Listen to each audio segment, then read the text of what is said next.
Weeknail Chivayo, otengeserwa Radio Presenter, imba pamwechete nemotokari nemari inokwana kuita $100 kumotokari yeToyota Fortune pamwechete ne$80 kuimba yekuwaterfalls. Mushure mekunge vaWeeknail Chivayo vaudzwa mutemo wekuredhiyo yeCapital apo vachiudzwa kunzi vashandi vekuredhiyo havapiwe zvipo zvinopfuura $100. Kusangana kwatinoita pano paYouTube channel yenyu Harare Networks, patinobata nhau dzakasiyana-siyana dzinenge dzichiitika around Zimbabwe. If you are new here on our Harare Networks, thank you for coming in paYouTube channel yedu Harare Networks. Tichiti kana ukasati subscribe, like, comment and also share. Today tauya takabata nhau yechitiko chasiya veruzhinji vachishamisika vachiti pakandwa joka apa. Mushure mekunge veruzhinji vaona vaWeeknail Chivayo vakadoneta mari inokwana kuita 30,000 kuCapital FM inova iri station radio yanga yashanyirwa navaWeeknail Chivayo achiitwa interview akapa vashandi veko, asi anova management yeko yakati vashandi vekuredhiyo havakwanise kutambira chipo chinodarika $100. So vakangokwanisa kutambira mari inokwana kuita iyo $3,000 imwe yese vakaidzorera vichinzi vachapiwa $100.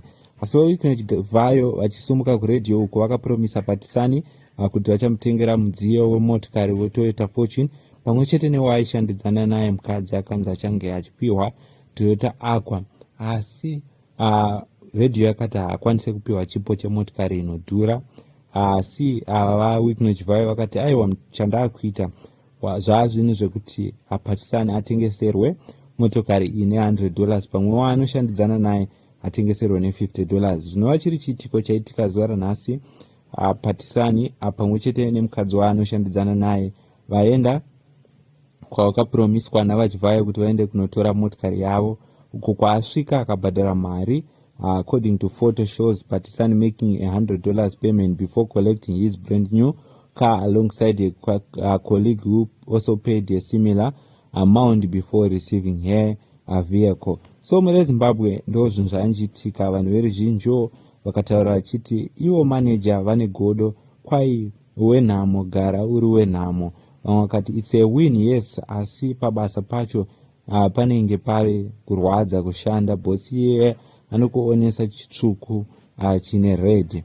Vamwe vakati Zimbabwe ine madrama ndatenda hangu. So pa 150 unowana GD6 neAqua ndo mashoko ari kutaurwa neveruzhinji. So vaWeeknail Chivayo vanogumira ipapo. Business Weeknail Chivayo has publicly claimed that he can facilitate the purchase of a residential property in Harare's Waterfalls suburb for $80, directing the highly discount offer to present Phatisani. In a statement directed at the presenter, Chivayo alleged that an identified individual contacted him earlier in the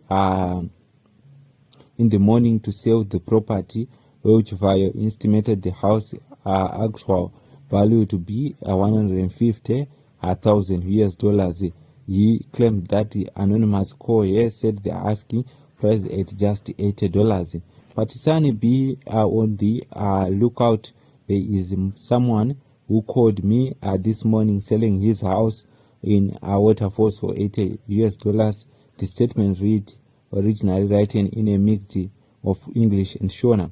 According to statement, Chivayo questioned the seller about the severe price inspection but received no logical explanation. I asked him why a house worth $150,000 you want $80, why he failed to answer me, Chivayo claimed. Despite expressing surprise at the unexplained asking a price, Chivayo immediately offered to broker the transaction exactly for Phatisani. He instructed the presenter to urgently source the $80 in a physical currency to complete the deal. If you have the $80 in cash, look for me quickly. I will link you up. My brother Chivayo stated, adding that associating with him in Harare results in him organizing great deals.